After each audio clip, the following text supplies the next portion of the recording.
할렐루야. 하나님을 찬송합니다. 오늘도 우리 하나님께서 우리에게 또 하루를 살게 하셨습니다.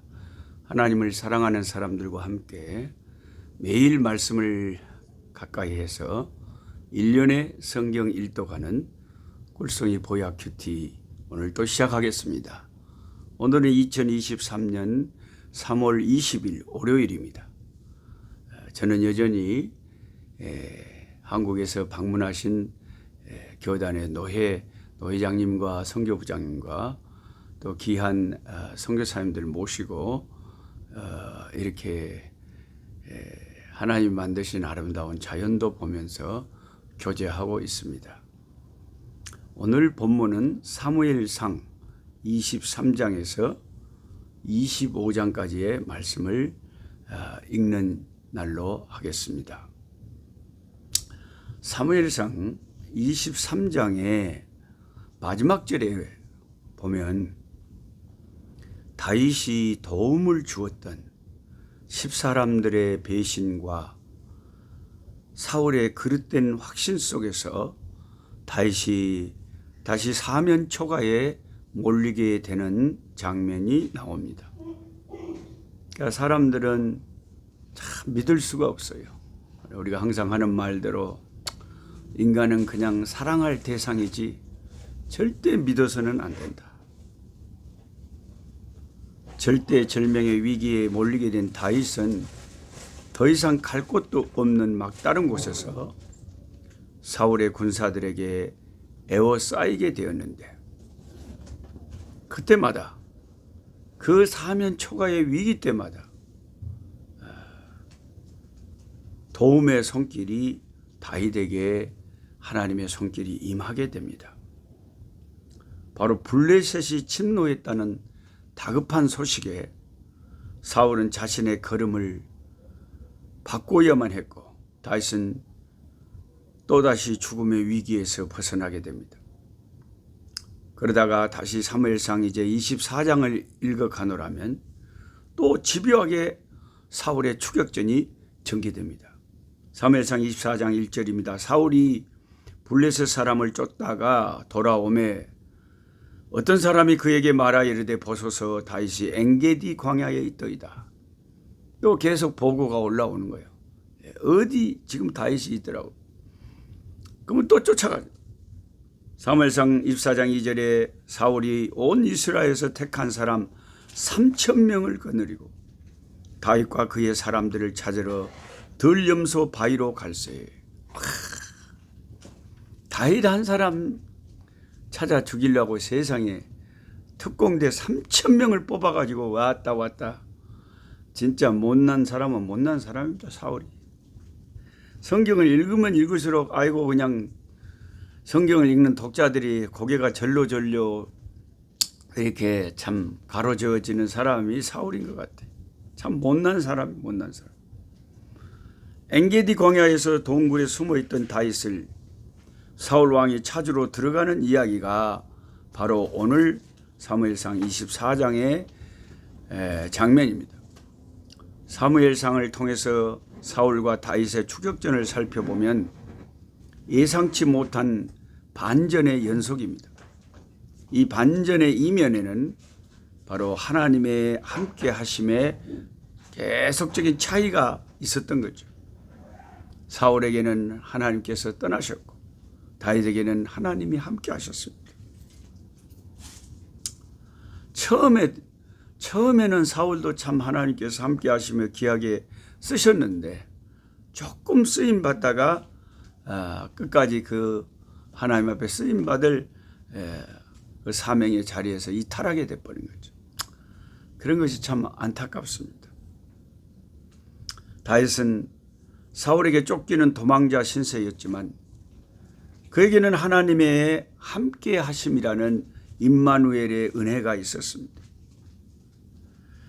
다윗은 하나님이 함께 하심으로 인해서 하나님의 공급을 받을 수가 있었고 하나님의 보호하심을 받을 수가 있었고 하나님의 선하신 개입과 인도를 받을 수가 있었습니다. 그래서 비록 도망자의 삶이었지만 순간순간 그때그때 때를 따라 하나님의 돕는 은혜를 맛보며 살았던 것이죠.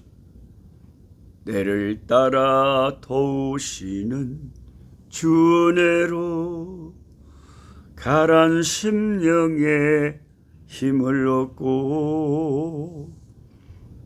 저는 이상하게 찬송가만 부르면 유행가처럼 돼버리는데, 그래도 하여튼 그런 그 찬송이 마음에 남아있어요. 때를 따라 하나님이 도와주신다. 그래서 갈급한 우리가 힘을 얻고 산다. 추격자 사울은 3,000명의 특공대를 거느리고 다윗을 잡으러 엔게디 광야에 이릅니다. 그 엔게디 광야라는 곳은 석회 굴들이 많은 산이고, 거기 있는 어떤 굴들은 수백 명 혹은 수천 명이 들어갈 수 있는 큰 동굴들도 있었다고 합니다. 오늘 성경 사무엘상 24장 3절에 재미있는 표현이 나옵니다. 길가 양의 우리에 이른즉 굴이 있는지라. 또 석회 굴이 있었던 거죠. 사울이 뒤를 보러 들어가니라. 다윗과 그의 사람들이 그 굴 깊은 곳에 숨어 있더니. 사울이 굴에 들어간 이유를 뒤를 보러 들어갔다라고 했는데, 이 표현은 여러분이 짐작하듯이 뭔가 일을 보러 간 거죠. 아니면은 잠깐 좀 쉬고 잠을 자려고 갔을 수도 있죠. 그는 용변을 보러 굴에 들어갔다가 다윗에게 죽음을 당할 뻔한 상황이었습니다. 그렇게 다윗을 추격하던 사울이 이러한 어이없는 역전의 상황에서 다윗에게 치욕스러운 일을 당하게 되는데, 다윗에게 옷자락을 배임당함으로 자신의 목숨이 다윗의 손에 있었음을 경험하면서 사울은 큰 굴욕을 맛보게 됩니다. 사울이 다윗에게 죽임을 당할 뻔한 위기는 사무엘상 26장에 한 번 더 나오죠. 그때는 사울의 옷을 벤 것이 아니라 사울의 창과 물병을 가지고 나옵니다. 사무엘서 기자는 의도적으로 다윗이 사울의 목숨을 살려주는 비슷한 사건을 2번이나 생생하게 기록하고 있습니다. 그러면서 우리가 주목해야 될 것은 사울을 죽이지 않는 다윗의 그 신앙의 아름다운 모습입니다.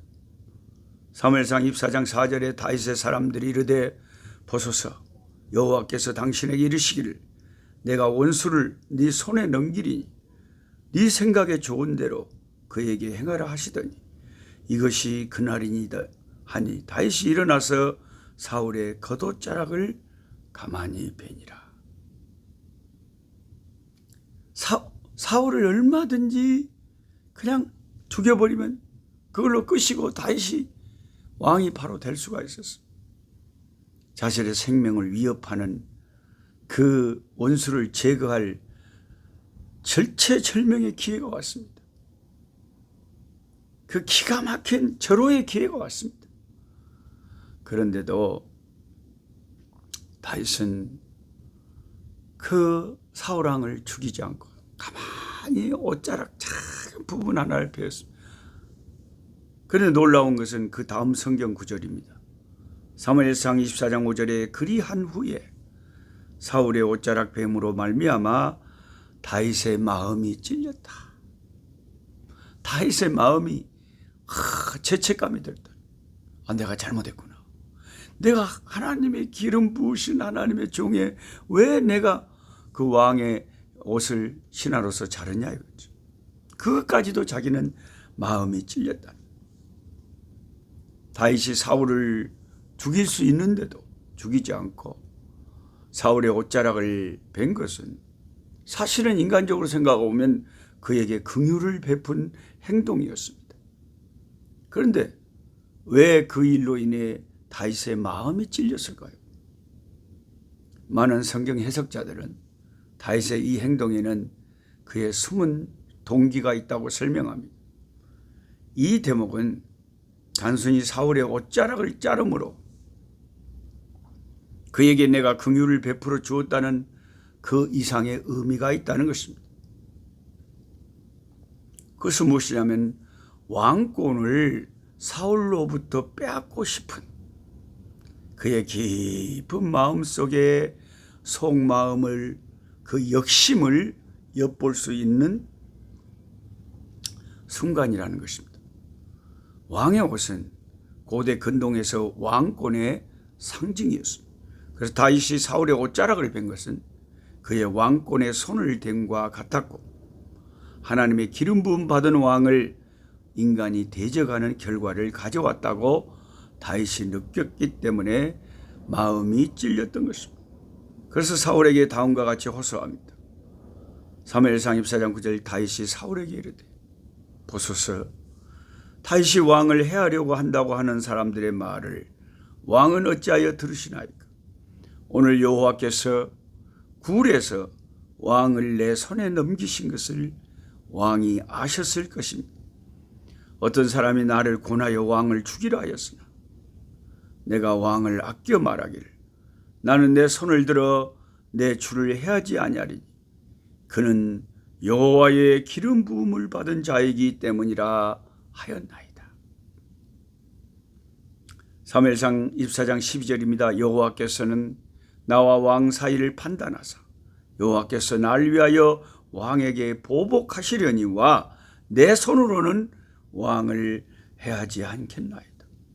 그런즉 여호와께서 재판장이 되셔서 나와 왕 사이에 심판하사 나의 사정을 살펴 억울함을 풀어주시고 나를 왕의 손에서 건지시기를 원하나이다 하니라.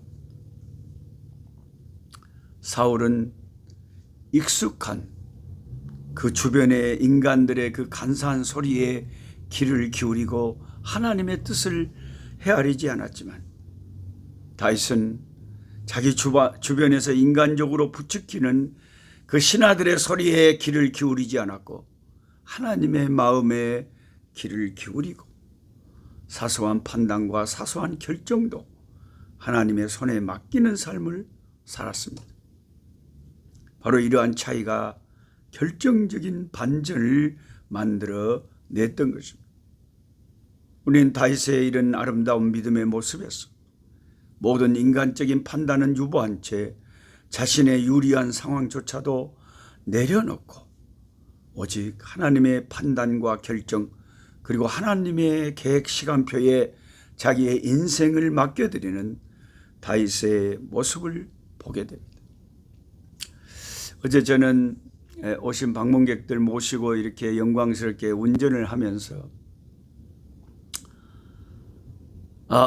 운전 중에 기도했습니다. 하나님, 저에게 지혜를 주셔요. 제가 지혜가 필요합니다. 솔로몬에게 주셨던 그런 지혜의 마음을 저에게도 좀 나눠주세요. 야고보 말씀에 너희 중에 누구든지 지혜가 부족하거든 후히 주시고 꾸짖지 아니하시는 하나님께 구하라. 그리하면 하나님께서 주시리라고 하시지 않았습니까? 하나님, 제게 지혜를 주셔서 다른 사람의 마음을 헤아릴 수 있는 지혜가 있게 하옵소서. 제가 왜 이런 기도를 간절히 요즘에 드리게 되냐면, 저를 되게 참 많이 도와주시고 사랑해 주셨던 사람들이 어느 순간에 떠나더라고요. 가을의 낙엽처럼 떨어지고 내 주변에서 사라지더라고요. 그래서 내가 이제 하나님 앞에 회개하는 것은, 내가 참 다른 사람들의 마음을 헤아리는 것이 많이 부족한 참 지혜가 없는 사람이구나, 그런 생각이 들면서, 이건 내가 할 수 있는 부분이 아니니까 하나님의 성령이 내게 다른 사람의 마음을 잘 파악할 수 있는 지혜를 달라고 하나님께 절로 기도가 나오더라고요. 그런 기도를 하면서도 성령께서 제 마음에 깨달음을 주시는데, 아니야, 그게 올바른 기도가 아니야. 네가 그럼 다른 사람 마음을 미리미리 다 알면 그 사람들 마음 맞춰주려고, 그래서 늘 떠나지 않고 네랑 계속 잘 지내게 하려고 그래서 구하는 거냐? 다른 사람의 마음을 설사 네가 알았다고 해도, 인간의 마음을 알았다고 해도 그 마음을 맞춰준다고 그게 좋은 신앙이 아니야. 너는 이 땅에 사는 것이 사람 마음 맞추기 위해서 사는 게 아니야. 하나님의 마음을 맞추기 위해서 살아야지. 그러니까 기도를 다른 사람의 마음을 파악할 수 있는 지혜를 주십시오. 그런 기도보다는 하나님의 마음을, 성령의 마음을, 예수님의 마음을, 주님의 뜻을 올바로 늘 순간순간 분별할 수 있는 지혜를 달라고 기도해야지. 주님의 뜻대로만 살면 그게 사람들의 마음에 들든지 안 들든지, 사람들이 가까이 오든지 멀리 하든지 그게 중요한 게 아니고 하나님의 뜻을 이루는 것이 중요한 거야. 하나님을 믿는 우리들은 다윗을 본받아서 어떻게 하든지 내 생각, 내 뜻대로, 주변의 사람들이 권하는 대로 거기에 초점을 맞추지 말고, 사람의 마음에 초점을 맞추지 말고 하나님의 뜻, 하나님의 마음에 초점을 맞추어서 아버지의 뜻대로 순종하고 그 뜻을 이루기 위해서 사는 저와 여러분이 되어야 될 줄 믿습니다. 하나님 아버지 감사합니다. 오늘 또 다윗의 아름다운 신앙의 모습을 보면서 아버지 사울에게서는 반면교사를 삼고 저렇게 살지 말아야 되겠다는 생각을 하지만 다윗은 정말 주변 사람들이 이때입니다, 찬스입니다, 죽이세요, 별소리를 다 해도 사람들의 말에 귀를 기울이지 않고 아버지의 말씀, 아버지의 뜻을 생각하면서 주님에게 전적으로 자기 인생을 맡기면서 아버지 믿음으로 살았습니다. 그와 같은 다윗의 아름다운 믿음을 본받을 수 있는 우리가 되게 하여 주옵소서. 예수님의 이름으로 기도하옵나이다. 아멘. 약한 자 힘주세